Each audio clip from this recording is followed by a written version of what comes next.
health. Yeah. You're a vegan. Yeesh.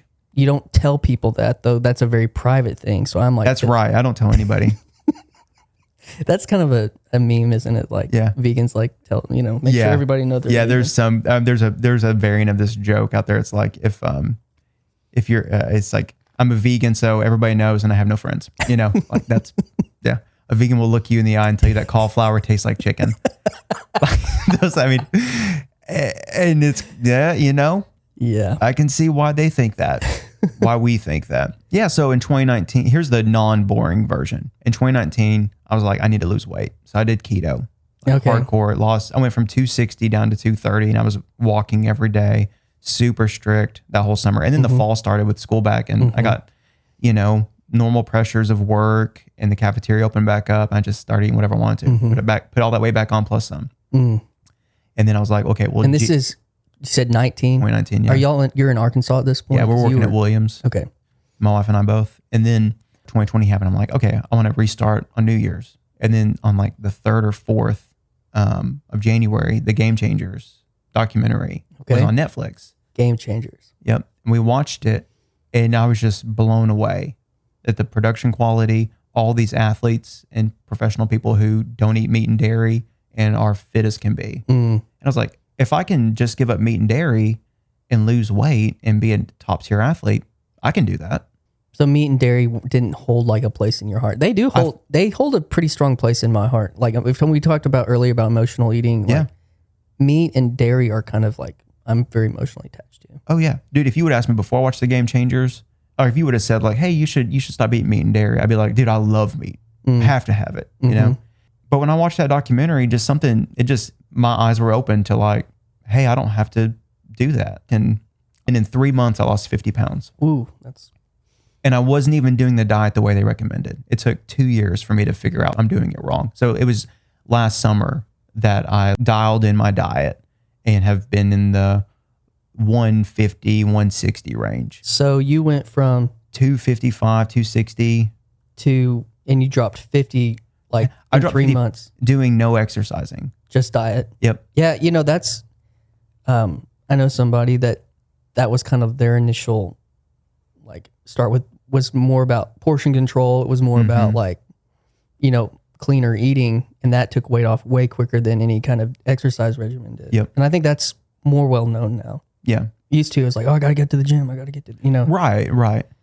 So you did that. And then when did you start? Because it's plants. So that was your introducing to plant strong cycling. Like, I guess that you're like trying to like say something with those words. Yeah. So like I was a vegan at first. So I was still eating oil. I was still eating, Oreos are vegan. I don't eat them. I didn't eat them then, but I wasn't following the plant-based route, right? Okay. I was following the vegan route. And then you tell people that and they're like, oh, you're that for environmental reasons and animal rights. I'm like, no, I would kick a puppy. Like, I don't care about animals.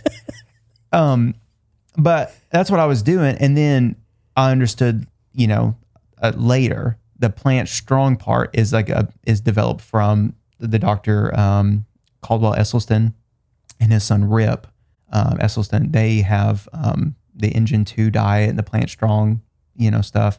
And there are no oil, no salt, no meat, no dairy. And they're not mean like no salt, just like you need to limit your sodium intake because the average American eats way too much. So once I understood like those 4 things need to be out of my diet, then the weight started flying off. And I started dripping. Yeah, my cycling like went to the next level. When did you start cycling in connection with this? So I heard you say on your video you were a COVID cycler. Yeah, so I started in April of 2020. So like after I lost that 50 pounds. You did that, COVID hits, and then you're like, well, maybe I should. So you're 50 pounds lighter. You're like, I want to do like what kind of got, I mean, you knew people that were in cycling. What kind of got your brain into cycling? Well, so 2017, I listened to Donald Miller. I was listening to a book on marketing, and he talked about how he wanted to lose weight, but he couldn't run because it was just too hard on him. And so he's like, so I wanted a bicycle, and that was good for my joints. And I had to enter into a story that wouldn't allow me to be fat. And that meant riding my bicycle across America. And I just thought, that's so genius. Yeah, like something that's driving you. Yeah. It's like, so for 2 years, I thought, what kind of store can I enter into that doesn't allow me to be fat? I can go camping in the woods and eat beans for 6 months, you know? That's not realistic though, because I have a wife and child. Mm-hmm. And so when I found that documentary, Giving Up Meat and Dairy, and then I had a bicycle from 2019. When I was doing keto, I could ride that thing for 3 miles, and you would have thought I climbed Mount Everest. Yeah. By the way, I was breathing and like sweating. And then, but in 2020, I had 2 bean burritos for dinner, and I was like, honey, I have so much energy right now. I need to go like run or go for a bike ride. And I rode 10 miles From bean burritos. from bean burritos. From Taco Bell. No, from home. Okay. and everything that I had heard in the Game Changers, because at that point I watched it like 15 times. Wow. And it was like, it's going to increase your ability for your blood to flow through your veins, so you're not going to be sore afterwards. That seems impossible. And then I rode 10 miles and I felt amazing. And I felt amazing the next day. And it didn't feel like I had a big leg day at the gym. And then I would start going to the gym and I'm like, I'm not sore. I feel like I could exercise all day long. Yeah. So you recently did 200 miles on a bike. Yeah. On Unbound, which is a annual gravel bike race. Like the premier gravel bike race in the world. In the world. Yeah. So I think over 40 different countries are represented. Every state from the US, somebody was there. So 4,000 riders. I want to hear about that. But the thing that caught my attention was how good you felt. And I watched 2 or 3. And so you put together like a 10, 15 minute, video of your experience. A lot of people did. I've seen several of them. They're pretty, there's like a subculture that's like a big deal in, big deal. And I was like, not only like the mental side of it that you talked about in your video, but like the physical side of it. It was something that I was thinking about because I watched another guy who's sponsored by all these people and had a little bit of a crew, and he was there early, and it showed all the stuff that he was doing before the race. And obviously he had somebody there with him. I think his dad was there. He had maybe had somebody else. And he's from the Global Cycling Network. Yeah, GCN. Yeah, and that was, and I just was thinking, and he beat me by 1 hour. Yeah, but he was like, he beat you by 1 hour, and he was thrashed. He's a pro. And he was absolutely thrashed by the end of it. And you were kind of like, hey, I'm taking a shower, I'm cleaning up. I was reborn on the bike, which we'll talk about that too. Dude. So that, I just was like, wow, there's really something, because obviously I've known you for almost 20 years and I've seen the transformation in your life. Yeah. And watching that video for me was very fascinating because of, I get the mental part, the optimistic side. I know that side of you, but contrasting that to other like thumbnails on YouTube that are like, this race almost killed me, or this is the unthink. And you were kind of like, I don't have that story. I don't know what to tell you other than like at mile 100, I went through this storm, and I mean, you can tell that story. Yeah. So, I mean, what was your experience on 200 miles on the gravel? It's a lottery pick. So back in January, I was like, hey, or maybe it was the end of December. I was like, Taylor, I'd love to throw my name in the hat. It's expensive. It's like $500 by the time it's all said and done to like register, buy the jersey, all that kind of stuff. But I don't have to pay it if I don't get picked. And the chances of me getting picked are slim, like super slim. She's like, yeah, you can do it. So end of January, I get this email. Like I knew it was going to come that day. And so I'm just checking my phone all day, like where's this email coming through?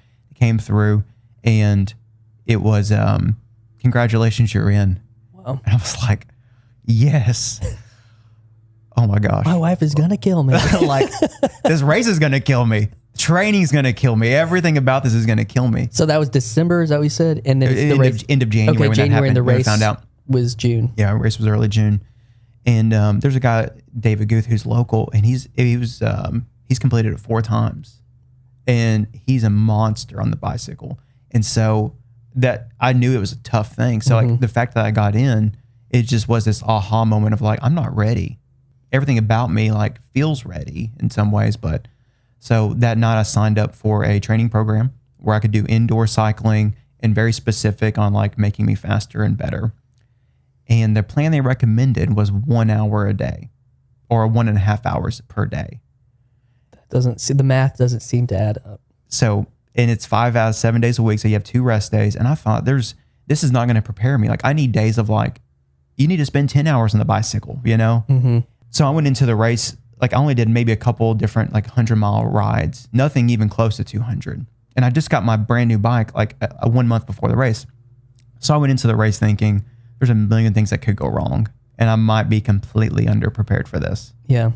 And so I kind of went into it like everything looks like it's going to go well, but who knows, who knows? Because I've never done anything this big. Yeah.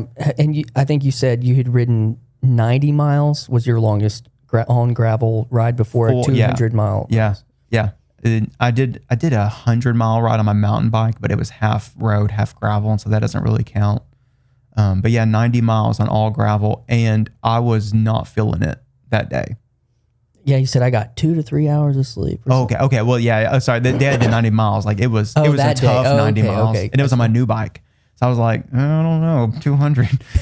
But yeah, then the night before I could not sleep at all. Like I slept for a couple hours. I woke up. Your brain's just on fire. Yeah. And I woke up, I ate my plant-based meal, got to the start line.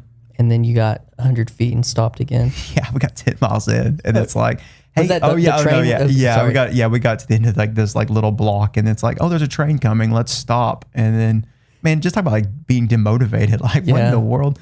And then we restart. And then 10 miles in, it's like there's this long mud section where we're just carrying our bikes through mud and grass for 4 miles. Did they go out there and like spray that down for you guys? Is that what happened? Like, what are these random sections of mud? Just like are they in like in a valley or something? Yeah, and it rained and it's just wild. Yeah, it's almost like this whole like we want to challenge you guys because apparently last year it was super easy. Oh, really? The course was or too easy and people were finishing it too quickly. And so maybe that was strategic. It was strategic. They left it in. They considered taking it out. They could have had a detour is what you're saying. Okay. They considered taking it out, but the director made the call that morning to keep it in. Interesting. Okay, that's a caveat to the story I didn't know. Yeah. And I saw that on the other 1 or 2 videos I watched on that was that was mentally it was a deal breaker for people. For a lot of people, yeah. Like or a bike breaker. And there were that's true. Yeah. I saw some guy on a video, like as soon as they would get to like a puddle, they would like start like splashing their bike down, trying to clean it off and stuff. So you 200, and I'm making jokes. Yeah, I know. The entire time we're walking. Of course you are. This is what cycling's all about. Walking, like. Yeah. That dude's face. I'm so glad I was videoing that accidentally. That was awesome. Yeah. How do you manage like filming that? That's something I was kind of curious about. Like, so I had the GoPro mounted underneath my bike, and I turned the volume up all the way where I could hear like clicking it off and on, where it go beep beep beep. Okay. And then for batteries. So you can know like because all you have to do is hit the record button. It turns it on and it'll start recording. You hit it again and it'll stop recording and turn it off. So you don't have to deal with like turning it on and then hit record. So I turned the volume all the way up. I shot it in 4K, and I messaged like a pro cyclist the day before. I was like, "Hey, would you want to? I'm not going to make a video. Do you need an extra GoPro? Because he's been messaging me and just like super kind and gracious to like talk to nobody like me. And so you're verified, Bill. I'm verified. He's been verified for a long time, and so he's like, "No, dude, I'm good, man. But if you have any good footage that turns out, shoot it my way." I'm like, okay. Just some like random, like, okay, so you could use like almost like stock footage or something for your rides. Yeah. So I'm like, I'm just going to get all the good scenes. And so, so I just, every time it was getting beautiful, I would just hit the start button. Oh, that's cool. I did a ride like a year ago where I had my off and on reversed for some reason. And so every time I wanted to record, I turned the camera off. I learned my lesson. Yeah. Yeah, you did. It was great, man. I was impressed by that. I was impressed by your experience. So talk about, you say, I guess it was around mile 100, there was a storm that you had to drive through. And you said after that storm, you felt reborn on the bike. Yeah. Is that a biking term, or is that just something that you thought? The Christian term. Okay. Well, yes. Yeah. I'm going to offend all the Christians here. Born again. No, it's all right. It's a good metaphor. Let's talk about it. Even baptized by the rain. Yeah. I mean, the whole thing works. Yeah. So we walked, and then, and I wasn't tired, walking. Like, I mean, I don't like walking. So, getting through that part. And then we rode, and it was so beautiful. And it started getting warmer and hotter. And I found a couple different people to ride with. And we get to mile 80 for the first major stop. and they spray my bike off, get all the mud and dirt off. And I get a little bit of food, I get my bottles refilled with my energy stuff and take back off. And it's just getting hotter. Then 20 miles later, I'm covered in mud. I'm still covered in mud from the first, because they didn't have any pressure, like they didn't have any water left to wash me off at the aid station. And it started raining and storming, and it was cleaning me off, and people were stopping all around us, like afraid of the storm. And I thought, I've never ridden through a storm before, and there's other people who are still going. I'm just going to keep going. Cleaned me off, and I felt amazing. I cooled off. The headwind was gone. And I just thought, if I can sustain this feeling for the next 100 miles, this thing's going to be a piece of cake. And here's what's crazy is that I thought, at 5 minutes, I could be singing a different tune. Yeah. It only take 5 minutes for my body to shut down and be like, we're done. And then for my brain to have to be like, no, we're going to keep going. Just come on. I had this thought about this whenever he said, it's almost like you are a plant and you just got watered. Like in my brain, because I know that's kind of, no, it is. He's transformed. He's metamorphosized into an actual plant. Yeah. The seed has sprouted. And you're like, soaking in the water and everything. I don't know. This is what it made me think of. He's like, he eats so many plants. Now he's a plant. Yeah. So yeah. Go ahead, stupid. Well, and I was wearing, my cycling gear, which to anybody else on the street, it looks like just the dumbest spandex in the world, right? Well, I was afraid of chafing. And so that rain happened. And I was like, this could be really bad. That could be rough, yeah. Yeah, this could be really tough. Like I could be in a lot of pain really quickly. But it didn't, and every time I would stand up a little bit, like the water would run off me, and it felt like something was rolling down my lap. So I thought my fanny pack was on the front of me and like water, opening up, but it wasn't. I mean, I really felt invincible. I felt like I could ride all day. And in fact, when I crossed the finish line, I had more in the tank, which means I should have spent more of that energy earlier in the ride. Speed. Okay. Yeah, like I should have ridden harder. You were conservative. And the person I was riding with, they gave a massive effort for the last 2 miles. Like we hit the last climb, and then we rode in, and people were following us like the last 15, 20 miles. And I'm like, I'm going to be so ticked if they attack us. Oh, like, yeah. We're carrying them. As far. As a pace for them. Yeah. And I had these stupid headlights on my bike that don't put out much light. And the people behind me were casting shadows over me. I'm like, there's 15 of y'all, and I can't even see where I'm going, and you're drafting off me. Like I'm carrying y'all. Get off my tail, So we just were like, hey, let's take this to the next level. And they gave a massive effort. I just followed.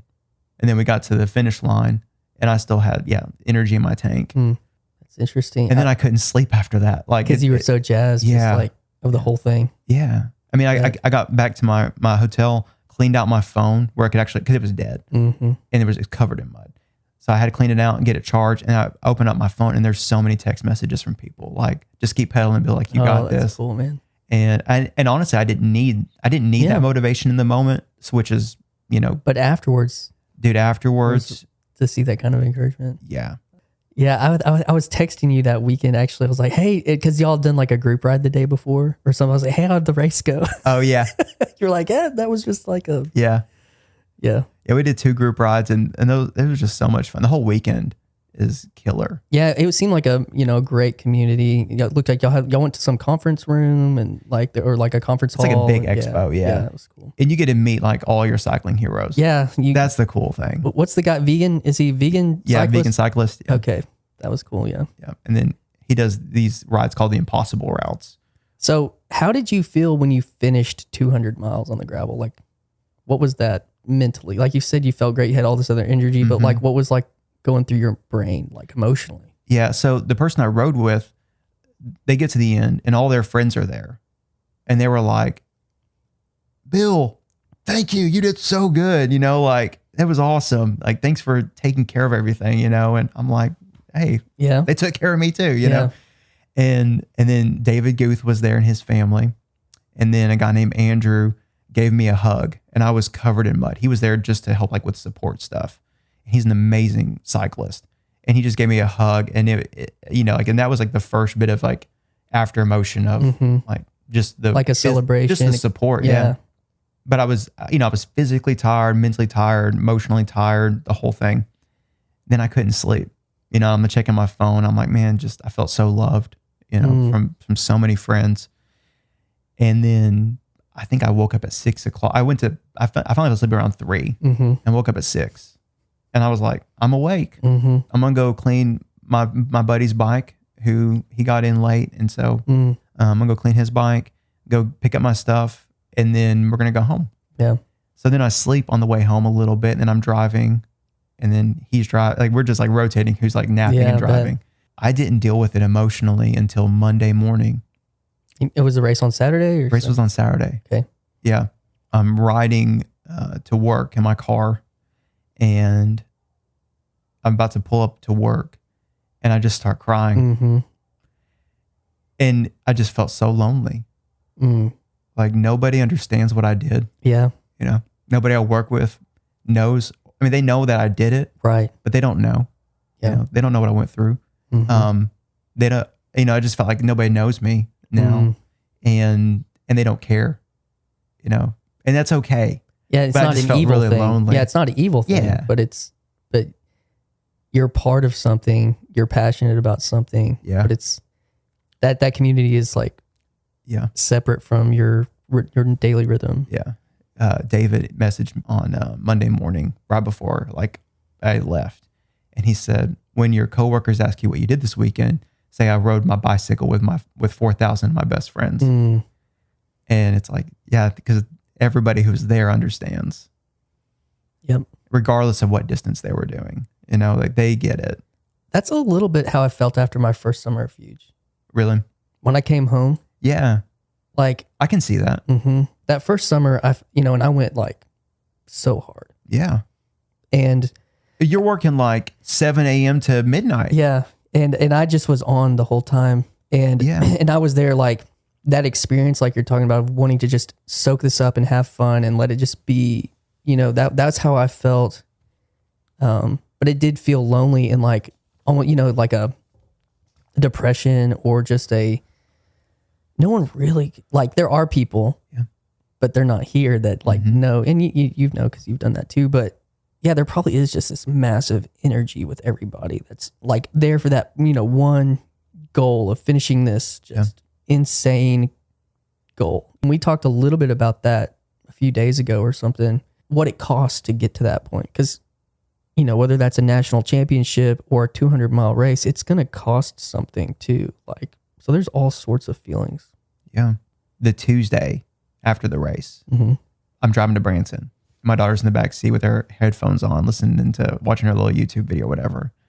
And the song "Hurt" by Johnny Cash comes on. I hurt myself today.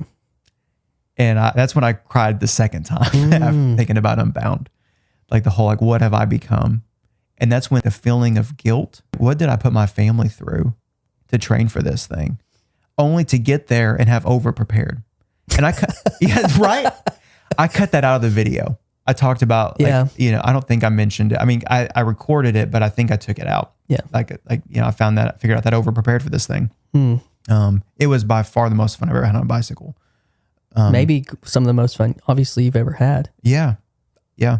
I mean, I honestly felt like alive out there, and like I was suffering in the way that like produces character.